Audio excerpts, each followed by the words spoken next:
Well, welcome back to New York Sports Wicker Media. This is Watsu-K99 from the Wicker Chair. I want to spend a few minutes today talking about the New York Mets and where they are at this point of the season, coming out of this three-game series against the San Diego Padres, where they dropped 2 out of 3 games. Now, despite getting absolutely rocked last night, Chris Bassett did not have his best stuff, to say the least. He couldn't even get out of the 4th inning against the Friars. The news was overall positive because in Game 2 of this series, Starling Marte had to leave early in the game with quad tightness. Pete Alonso got hit in the hand. Injured listings seem very possible for both players, but as of right now, that is not going to be the case. Both players appear to be day-to-day. Now, there's a couple of people wondering about what if Alonso's out, why can't we call Dom Smith back up from Syracuse to play first base? Well, if he's only going to be out a couple of days, then does it make sense to bring him back only to send him back down? And I believe that's why the Mets called up Khalil Lee, an outfielder, to take that additional bench spot. But I do have to say this. J.D. Davis is a designated hitter, nothing more. He can't play third base. He can't play outfield, and now we found out he can't play first base. He is a DH. That is it. I do not want to see him back in the field. If I was Buck Showalter at this point, I would honestly put Mark Canha at first base at this point. J.D. Davis, he cannot play defense whatsoever. So what I would do for right now until everybody is back, I would do Canha at first. I'm just thinking about this out loud. I would put Jeff McNeil in left. I would put Brandon Nimmo in center field. And I would actually play either Khalil Lee or Nick Plummer in right field. It's not ideal, but I simply cannot trust J.D. Davis to play first base again or anywhere in the field, as he has proven over the course of his career. Now, as far as the getting hit, so the Mets have now been hit 40 times by opposing pitchers. The next highest in the league is 28. There's talks about should the Mets fight back. Well, you know, that is probably the one down thing about the DH in the National League is that, you can't really hit another pitcher because that's how you get the best revenge is to hit the other team's pitcher because that's the one who's doing it. In this case, you got to go after somebody else who's not even having anything to do with it. You just have to go after the other team's best player. That could lead to fines, suspensions, and all that type of stuff. You just hope that when a player does get hit, it doesn't lead to serious injury, and this appears to be about the most serious injury the Mets have had so far, is Alonso being day-to-day. So once the swelling goes down, he should be back in the lineup. Hopefully that will be this weekend against the Angels. Oh, and speaking of the Anaheim Angels, they have now lost 14 straight games. Okay, they have another game tonight against the Boston Red Sox. So it could go 15. I hope the Angels win this game. I don't want to see them coming in on a 15-game losing streak against the Mets. So last night they were even playing Nickelback songs as warm-up. They're doing anything they can to try to break this losing streak. So I will be paying attention to this game tonight, Angels versus Red Sox. So we shall see what happens as far as that goes. But we knew as Mets fans coming into this 10-game West Coast streak, going 500 would be pretty good. You had 4 against the LA Dodgers, probably the best team in baseball. Maybe along with the Yankees. Okay, I don't want to offend any Yankee fans here. Okay, you guys are good. You're good. Then 3 against San Diego, 3 against LA, the Anaheim Angels, who not long ago seemed to be in the driver's seat for a wild card spot. Now they've really come back to the pack. So at this point, the Mets are 3 and 4 so far, which is not too bad. So if you take 2 of 3 from the Angels in this series, you finish at 500, not too bad. Then you have to go over, but you're still not out of the woods yet because you got the Brewers coming up, you got the Marlins coming up. Mets still haven't played the Marlins yet this season. And no matter how bad the Marlins are, at different points of the season, they always seem to be a thorn in the Mets' side.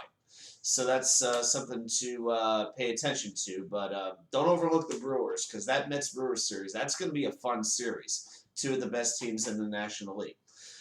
In other good news, Tyler McGill will be back in the starting rotation on Friday. The Mets have Thursday off. They'll be back in action on Friday when they open that series against the Angels. And that will make the bullpen stronger because Trevor Williams, who's performed very admirably while McGill has been out, he gets to slide back into the long relief role. That only makes the bullpen that much better. The Mets lead had been as high as, I believe, 10.5 games. It is now down to 7. The Atlanta Braves, probably the team that I loathe more than any in professional sports, along with the New England Patriots, or whichever team Tom Brady is currently playing for. They've won 7 straight games. They are now 7 games back of the Mets. But I've heard a lot of people on WFAN, Sports Talk Radio, podcast hosts say, oh, the Mets have this division in the bag. As a Mets fan, I have seen enough blown leads. I've seen enough collapses to know this race is far, far from over.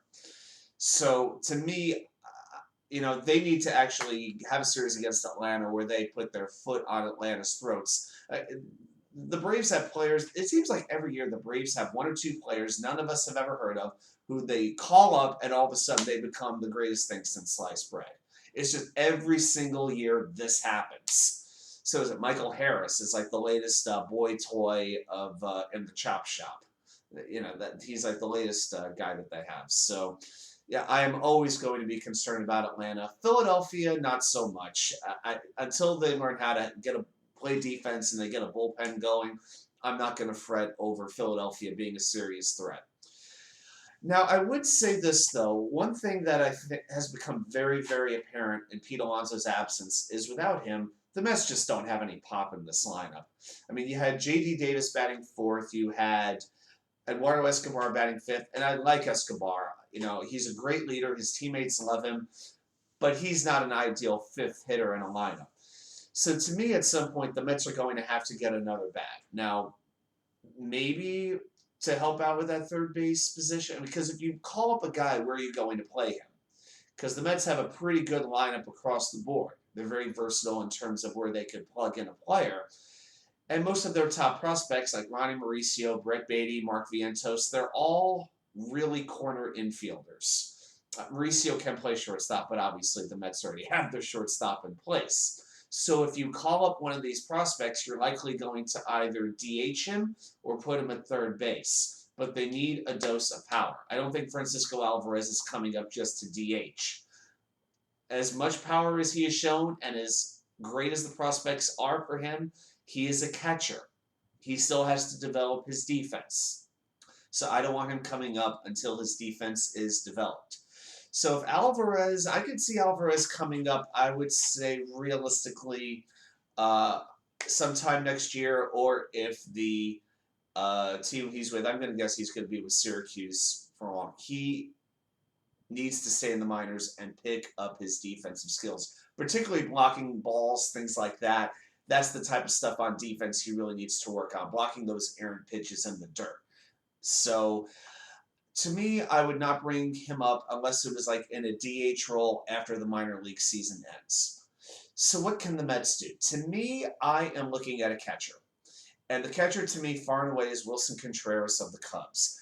The Mets only need a rental. You only need a player for this year. Currently, he is mashing left-handed pitching, which is something the Mets are very vulnerable to. He's 30 years old. He's a free agent after the season. He's currently batting .277, a .933 on-base percentage, 10 home runs, 23 RBIs. This is a player that I think would be a perfect fit in the middle of that lineup to give Pete Alonso some protection. So there'll be a number of teams competing for his services. I can't say I would give up a top prospect for him. The Mets have already given a top prospect in Pete Crow Armstrong to the Cubs. Not my preference to give him up for another rental, a top prospect up for another rental. It may come to that, but I think for the sake of this season, where this team has a legitimate chance to go a long way in the playoffs, for one season, for the rest of the season, you really have to consider what it would take to acquire a Wilson Contreras. I think he's a perfect fit for this team. Okay, so that's all I'm going to do for today. The Rangers have a huge game tonight, Game 5 of the Eastern Conference Finals against the Tampa Bay Lightning. They've dropped 2 straight games. I think they need to win this series, this game, or this series is going to be toast. I know they won two straight. They won Game 6 and Game 7 against Carolina. I think Tampa Bay has found their rhythm, and they have to halt that rhythm right now. They have to do it tonight. The best players need to step up, and the Rangers cannot be playing back on their heels. Game 4, by the way, was just, I didn't know that a NHL conference finals game could act as a sedative. But I was pretty much finished with that game early in the second period. You just knew there was no chance for them to come back. So I need a hard rebound tonight from the Rangers. So we'll talk about that later. Everybody have a great rest of your day, and I will talk to you soon here on New York Sports Wicker Media. Please like and subscribe and share it with a friend. I'd very much appreciate it. Talk to you soon.